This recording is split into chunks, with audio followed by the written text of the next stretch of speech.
All right. Good afternoon. Questions, Coach? Robert, that last red zone period there, Al Woods kind of showed what he's capable of when he blew up that one play. Is that sort of what you're envisioning? For Yeah, him? not to cut you off, I'm sorry, but he is a very large human who's never really had a chance to just go in the way we teach it. So it's when he hits when he hits it, I mean, it looked really good. I'm holding. Not that he doesn't need to prove anything with pads on, but it's different when pads come on. But he's we're really excited about it. How important is that type of guy to your defense to have that presence? They're all important, obviously. I'll say that, but we've. I'll speak for me. Just going out of our comfort zone a little bit. You guys know me by now. I prefer him a little bit small, fast. I take speed over size every day, but he has in his past shown that he can. And I mean, the way he takes care of his body and where he is at this stage in his career, he's never really had a chance to do it. But you can see in his foot speed on tape that he has the ability to, and now it's just a matter of him getting used to, as white cotton, take the seatbelt off and let's roll. And so I'm excited about to see. I'm really excited to see how much better he gets as training camp goes. Robert, did you expect the offense to go through some growing pains start off camp just with all the new pieces and all that kind of stuff? Yeah, I expect that, and it's even going to be more demonstrative. Defense is on year 3. It's a pretty good defense, and offense has got you got a new play caller, you got new quarterback coaches, you got new O-line coaches, you got new O-line receivers, obviously the quarterback. So a lot of things are going to be different, and it's going to take time. But and the big thing is just getting used to the verbiage in the new playbook, and then all the fundamental things that they've done their entire career, like catching the ball. I mean, that'll just happen naturally. But when you're thinking and you're kind of playing on your heels because you're trying to absorb so much new information, that's going to happen. You mentioned year 3 for the defense. What does that mean? Because I think in year 3 in San Fran, that's when your defense, you have so many guys back.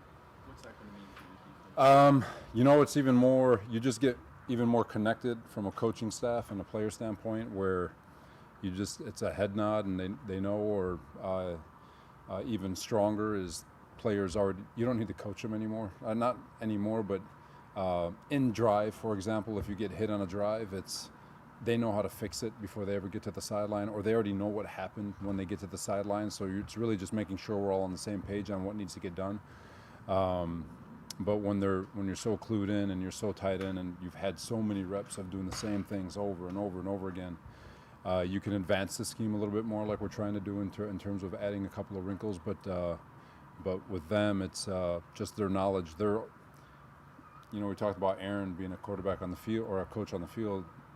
Nicole on defense to get 11 coaches on the field, and so the communication is at a very high level right now. Will McDonald, I don't think he was practicing. Yeah, he had a contusion that was pretty good yesterday, but we expect him back soon. Quentin Jefferson, just talk about what you like in him and just the impact he can make on his defense. Quentin, same thing. I don't want to compare him and Saleh, but they're similar in that they play with unbelievable effort, power, strength. They've got good pass rush ability, and just another couple of high motor, high energy, intrinsically motivated guys. He's also going to add to this group. He's he has some familiarity because he played with the Raiders where Gus Bradley was a coordinator, and so having him here, I know he's excited about it. We're excited about him, and but again, he's another one of those guys that just straight business with the way he approaches the game, and just adding him and Al and to that D-line group, it's going to be awesome. Robert, Tony Adams. Tony Adams is a guy that fought onto the roster last year. We saw him making some plays today. How far has he come since you guys first saw him? He's doing a good job. He's in a good competition with at that safety spot. He wants that starting job just like the other 3 do, and some of those undrafted free agents are trying. But yeah, he's showing up good. But again, he's running around in pajamas, so we'll see when the pads come on. Robbie, just talking about the D-line, just how good can this group be when you look at what you have, at all the spots? No, for sure. They're, I love it. We're as deep as anybody in football, and it's a group it's a cool group because of the men that are in that room. You guys know how big character is to us in this building, and every single one of them, starting with Quinnen, they're just made of the right stuff. They're a really, really fun group to be around. And it's, once that offense gets rolling, we can get some leads and they can unleash all that pass rush ability that they have. I don't know, we'll see. But it's going to be fun to watch them. You know, a lot of guys to keep happy.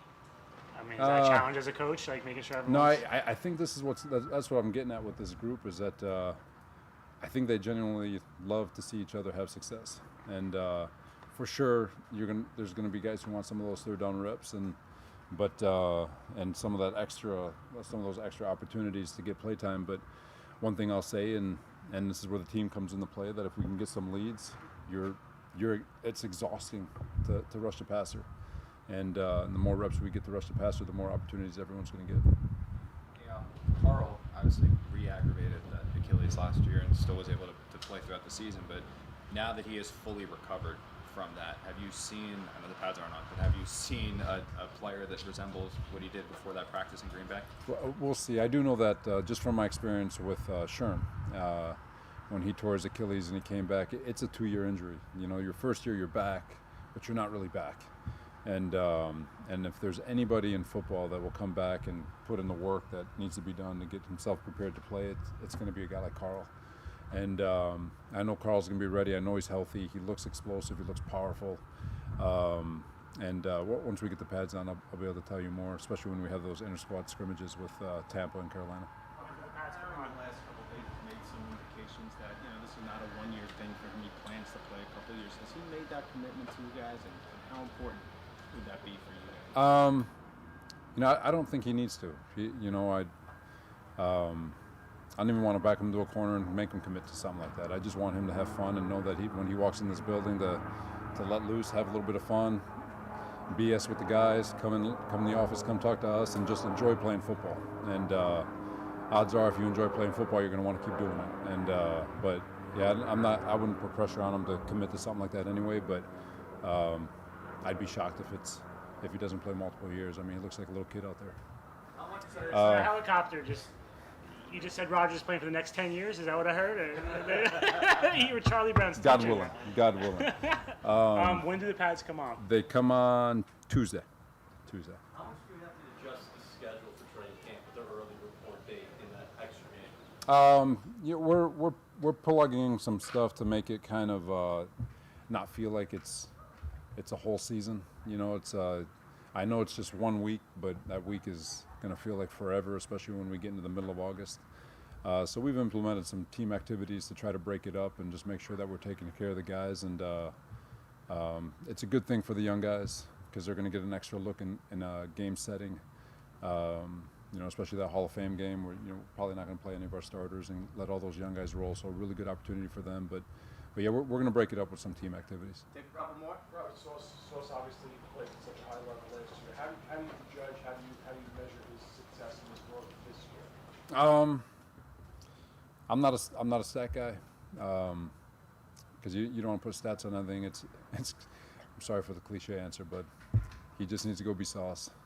Show up every day, do your absolute best. Whatever happens, happens. And but the beautiful thing about him is he's another one of those intrinsically motivated individuals who it's amazing. Like I don't think he cares, but I think he looks at it as motivation that he was Defensive Rookie of the Year. I think he wants more, and so he's just got a great mindset that whatever mountain he's climbed, he's looking for the next highest one.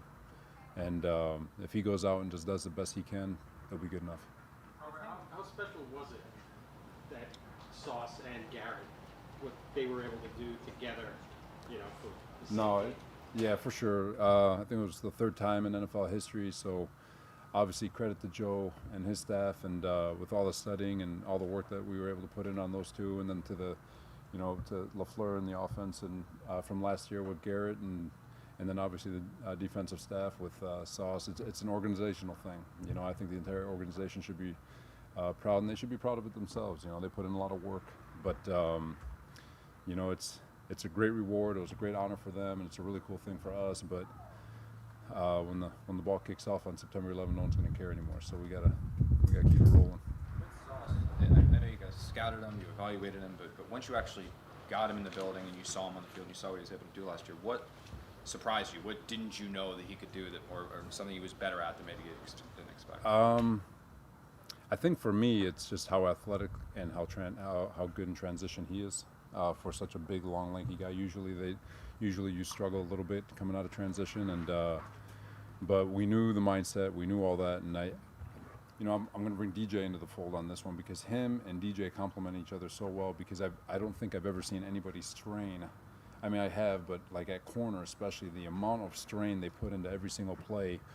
To get in and out of breaks, to be perfect with alignment, perfect with technique, perfect with their eyes, and how personal they take every rep. I think that's what makes those guys so special. That's what makes Sauce so special. Every play is personal, and he's trying to do his absolute best. There's no plays off. He's not getting bored. He's challenging himself every day, and because of it, that's why I'm excited to see what he does next. Because he's just that type of guy that's like no mountain's high enough. He's just going to keep trying to climb. The Conklin, we saw some good things from him last year. What can he do in this offense with Hackett and Aaron?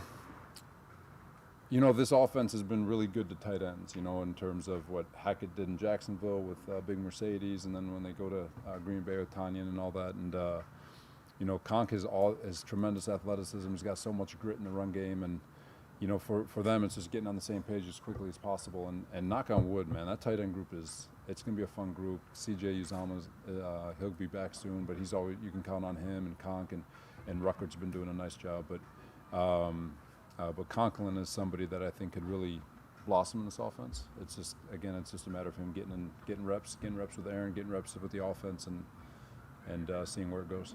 Tom, one last one. Just where have you seen Sauce add to his game? We'll see as time goes. I don't know if there was much. You're always going to challenge corners in the run game. That's natural. That's league wide. But there's going to be stuff that I'll let him tell you. But when the Pats come on, we'll see more. Thanks, everyone. All right. Thanks, guys.